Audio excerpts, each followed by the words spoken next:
We had World War One, World War Two, which is told to us that that is World War. And subsequent to that particular period, we learned the use of pesticides and DDT, which we now use it, kind of thing. So that was in practice in 1950s. It was like everywhere that everybody was using DDT and all those things to kill the pest and all those things. So this girl, this lady actually, who was working with EPA, which is Environmental Protection Agency of United States of America. So this lady realized suddenly that the spring, which used to be very vibrant, where you have bees, you have butterflies, you have all kinds of insects, nothing is visible because of this DDT. So, and that alarmed her, and she, not a very thick book, it's a very thin book. And she wrote about this particular thing, that how use of pesticide, which we are presuming that it is going to benefit our agriculture, horticulture, and all those things, and the environment. So this book came 1962, and then people acknowledge this whole thing, that why human intervention in environment has to be very, very careful. You cannot have unregulated intervention in the environment, because we say that this world, everybody is in place and it is designed to be in that kind of place. The moment we do some kind of intervention excessively, it has cascading effect. Okay, so that is the book, and then the whole environment movement, modern environment movement, started in Western world, and then you have in 1970s you have all kind of acts coming up in India. At that time in 1970s we had Water Act, Air Act, how to protect these things.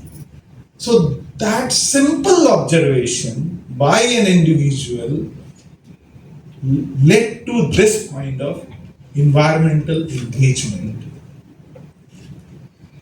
Similarly, I would like to narrate another incident that I think in Ralegaon Siddhi, this is a place in Maharashtra, and so Ralegaon Siddhi it's a kind of wasteland area kind of thing. Nothing. So a guy decided to open a school there, and he wanted to admit only those children who have failed in their classes. Okay. So that's the experiment started. So he has started with that, okay, you have failed somewhere, you are not getting admission, come to this school. Okay, so he has started that kind of experiment there. And what he has started building, he has started planting trees in the barren land, in the neighborhood areas and all those things. Created water ponds, checkwares, that kind of thing. And that too all manual work. So started doing this kind of thing. It took time. And after 10 years or so, it became a kind of model of a kind of environmental management at the ground level kind of thing. You know the person, all of you know that particular person. I'm not going to name here. Otherwise, name it, okay? Anna Hazare is the guy, you know, most of you in fact. But that was the time when he did it in, I think, 80s or something like that. And so environment is such where any individual can make a huge difference, provided you spend time, provided you have patience, you are not in hurry. It takes time to understand the environment. And I hope this kind of workshop allows our teachers to take that kind of message that what you learn from books, you can learn more from the real world. To our Dr. Jagdish Chandra Basu, who was a famous scientist in late 19th century and early 20th century. What he observed during those days, that okay, whether sleep in the night like us. So he didn't read these things from books. He observed it, okay, and like his mother told in the younger age that oh, don't disturb. So that triggered something. And then how the life is there or not, his study is very famous in this particular aspect. So what we deal with our real world is very important. And as teachers, you become here like a trainers, actually master trainers. It's not only that you learn, but you have to absorb in a particular manner that you can pass on this particular information, awareness, or knowledge to fellow colleagues, fellow teachers, and also to our children, which is very important. And this is possible, this has been done. Now, awareness about environment is pretty huge. Everybody is aware of environment in classes, everybody knows about climate change, global warming, and all those things. But it requires much deeper understanding from the local. We know about climate change, about the the temperature is rising, like say if it is rising with 2 degree, then this will happen. But do we know about our own islands? What is the temperature today? Do we know?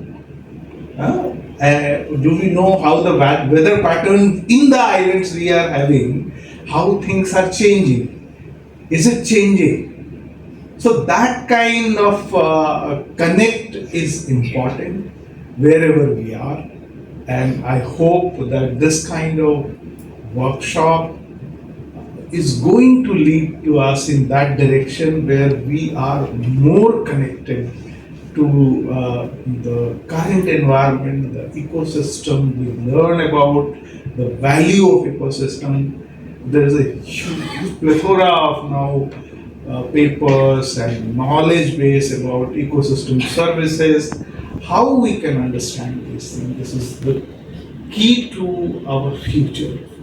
And island ecology is always considered very fragile. And anything which you intervene has an impact immediately in other areas. So how do we learn about this? We are fortunate to have primitive tribes living with us.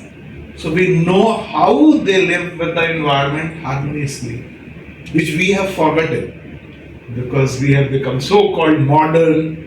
So, but we don't know how to deal in that sense. If we go on the roadside and if we have 20 trees, we may not be knowing even the names of those trees. Forget about their importance in environment. It's very normal because we have advancement has become in terms of money, profit, and all those things, forgetting our surroundings and all those things.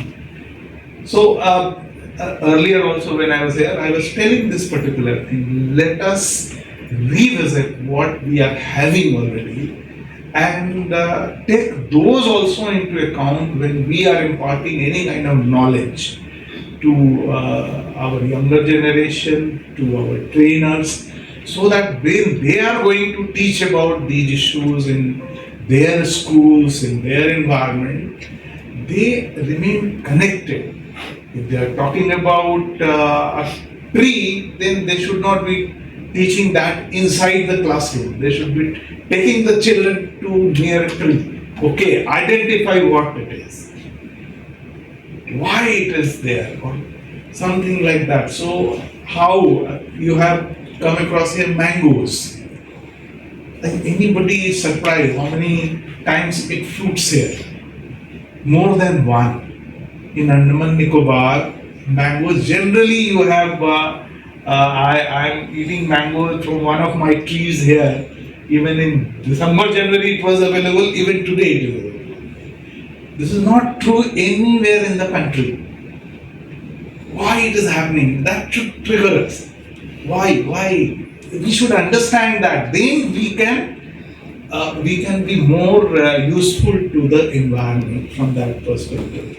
So that kind of connect engagement is very important, and I'm very sure that our teachers are going to have immense benefit from this kind of engagement.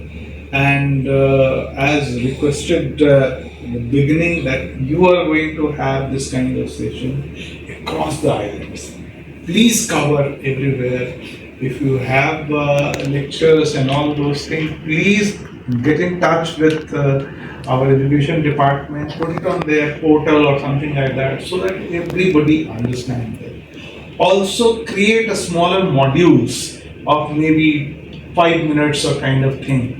Today's everybody is having mobile phone or smartphone and all those things.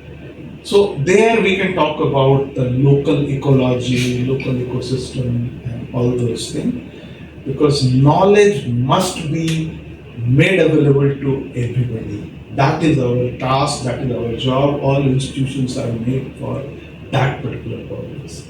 Thank you. Jai. Now I invite Dr. Swarnakala to propose vote of thanks. Good morning everyone. Honorable Chief Guest, Dr. Chandra Bhushan Kumar, IAS Chief Secretary of Andaman Nicobar Islands, esteemed dignitaries, teachers and participants.